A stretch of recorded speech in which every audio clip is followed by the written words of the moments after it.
হ্যাঁ বাড়ি এখানটা বসো। দেখো কি রোদ উঠেছে, আরে বাবা। আমার মা বাবাকে ডাকছে। দেখে কি রোদ, এত গরম।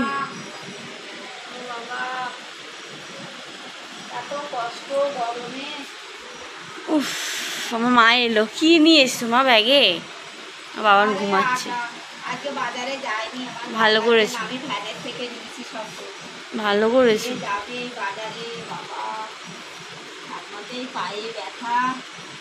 আর কি রোদ উঠেছে দেখো, এই রোদ। মানুষ আমাদের এই যে রাস্তার এই কুকুরটা এখানে এসে শোয় প্রত্যেক দিন, কারণ এখানটা আরো ঠান্ডা, তো এখানটা এসে শোয়। আমি না একটা জিনিস বানিয়েছি। কি বানিয়েছো? বাতাসা ইডলি। বাতাসা ইডলি? ইডলির ছাঁচ দেই তো, হ্যাঁ। চাটুর মধ্যে দিয়ে দিয়ে রেখেছি, ছোট ছোট করে দিয়েছি, বাতাসা বাতাসা হয়ে যাচ্ছে। হ্যাঁ, তাই রুটির থেকে রোজ রুটি টুটি খাই তো, রুটির থেকে ভালোই লাগছে। সোয়াবিনের তরকারি দিয়ে। সোয়াবিনের তরকারি দিয়ে খেয়েছো? কে ঝামেলা করে গরমে রান্নাঘরে ঢুকতে পারছি না, বিশাল গরম রান্নাঘরে। এত গরম পড়েছে। সিলাটে রান্নাঘর কি বড় বড় হয়? তাই তো, ছোট্ট রান্নাঘর। ছোট রান্নাঘর, দম আটকে আসে, রান্না করতে পারি না, কষ্ট। ওই সল দিয়ে খাবি। হ্যালো বন্ধুরা, তোমরা সবাই কেমন আছো? আশা করি তোমরা সবাই সুস্থ আছো, ভালো আছো। পিঙ্কি লাইফস্টাইলে তোমাদের সবাইকে স্বাগত আর একটা নতুন ভিডিওর সাথে। আজকে হচ্ছে শনিবার, আর ভিডিওটা স্টার্ট করে দিলাম। দেখেছো বাইরে কত রোদ, আর এত আবার সেই গরম পড়েছে, সেই একই গরম। আমি নিচে শুয়েছিলাম, এরকম বালিশ। কোথায় বালিশটা? ওই দেখতে পাচ্ছ, নিচে এসে শুয়েছিলাম। উঠেছি তো অনেকক্ষণ আগে, শুয়েছিলাম। আর শুনছি ঝড় আসবে, ঝড় আসবে। কোথায় ঝড়? তো আসছে না। শুনছি তো রবিবার থেকে ঝড় আসবে, দেখা যাক ঝড় আসবে। তো দাদু চিন্তায় মরে যাচ্ছে। কেন? ঝড় আসে তাহলে এমনি ইটের গাঁথনি, টালির ঘর, টালির চাল। এবার যদি পেছনে জাম গাছ আছে, যদি ভেঙে পড়ে, দাদুকে বলবা ওই বাড়ি গিয়ে শুতে। আর শুনছি মাঝরাত থেকে নাকি 12টার পর থেকে ঝড়টা শুরু হবে। ঝড়টার নাম যেন কি, রেমাল না কি একটা। বিমল। বিমল, এই বিমল না,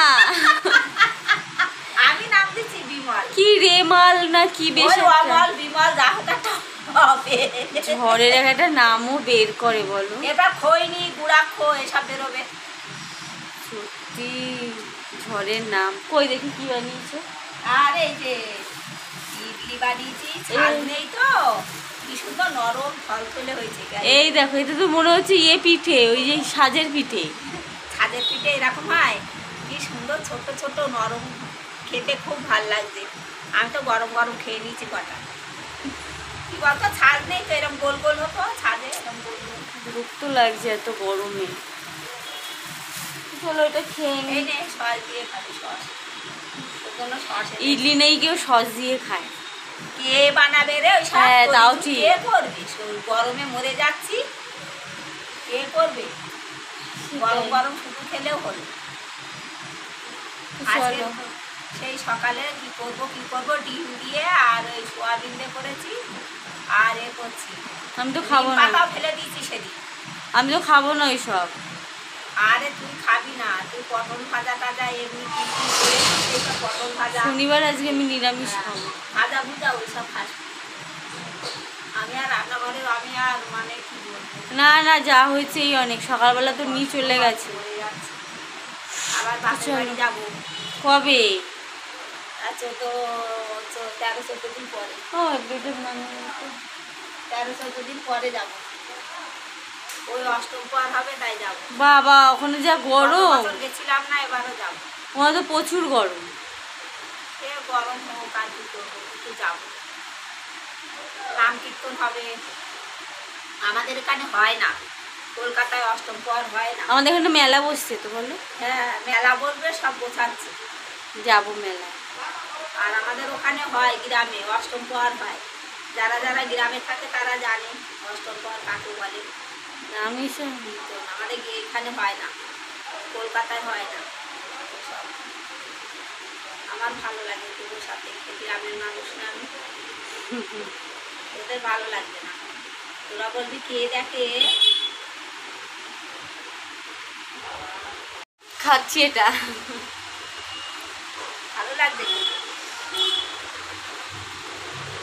আমি সুজি দিয়ে বানিয়েছি এক কাপ সুজি 1 কাপ সুজি 1 কাপ আটা 1 কাপ টক দই তারপরে সাদা জিরে তারপরে বেকিং সোডা বেকিং পাউডার একটু নুন একটু চিনি সব দিয়ে ফাটিয়ে মাখা মাখা করে চাটুর মতো বসিয়ে দিয়েছি তেল লাগে না তো এটা তেল ছাড়া তেল লাগে নাই আর এই ইডলির যদি সাজ হতো গোল গোল হতো টাপা টাপা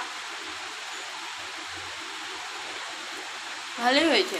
ভাল লাগছে না খেতে কি হেভি স্বাদ হয়েছে হেবি স্বাদ বলবো না, তবে ভালো। গরম গরম ভালো লাগছিল, এখন নকল হয়ে গেছে।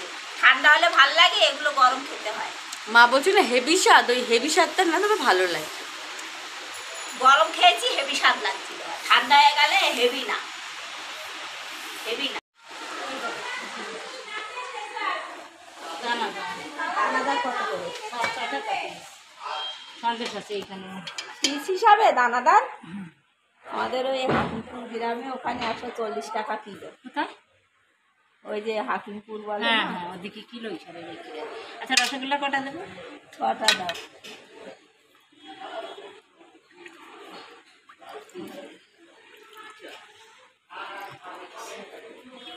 আটটা দিই, 48 টাকা দেবো। দাও। এটার মধ্যে কি মিষ্টি আছে? এটার মধ্যে সন্দেশ আছে। ও, তোমরা তখন আখিমপুরীর মানুষ, তোমাদের ওই দিকে মাখা সন্দেশ টন্দেশ। তুমি কোথা দিয়ে এসছো? বনগা। বনগা দিয়ে? রস দেবো? দাও। আর দেবো কি? রস দেবা আর তাই?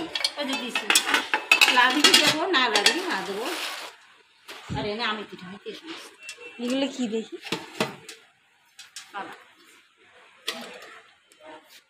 এইগুলো কত করে? এগুলো 6 টাকা। আমি তো যাবো কদিন পরে, আমি তো 1 কিলো করে নিয়ে আসি। মাখা সন্দেশ। হ্যাঁ, এ তো সেইগুলো কে পিস করে করে বিক্রি করে। তো একবারে তোমাদের সামনে আবার সন্ধ্যাবেলা এলাম। সন্ধ্যাবেলায় আমি আর পাশে রিয়া থাকে, রিয়াকে বেরিয়েছিলাম দরকারি কিছুর জন্য, তো সেগুলো আর শেয়ার করা হয়নি। তো যাওয়ার পথে ওখানটা বসে না তো এখান থেকে বাড়ি যাচ্ছি, দরকার মিটিয়ে বাড়ি যাচ্ছি। সামনে বাজারে মানে বাজার বসেছিল, রিয়া কিছুটা বাজার করবে। আর যা গরম পড়েছে, সেটাই পরিমাণে গরম পড়েছে, আর ক্যামেরা অন করতে ইচ্ছা করছিল না। সিধা বাড়ি আসবো, বাড়ি এসে জেঠিমা ডেকেছিল, জেঠিমার সাথে একটু সেই 10টা অবধি জেঠিমার ঘরে ছিলাম। তারপরে ওখান থেকে খাওয়া দাওয়া করে একবারে শুয়ে পড়েছিলাম, আর তোমাদের সাথে সেরকম কিছু শেয়ার করা হয়নি। তো চলো আজকের ভিডিও এইটুকুই। ভিডিও যদি কিছু ভালো লেগে থাকে লাইক কমেন্ট শেয়ার ও সাবস্ক্রাইব করতে ভুলবে না। টাটা, চলো।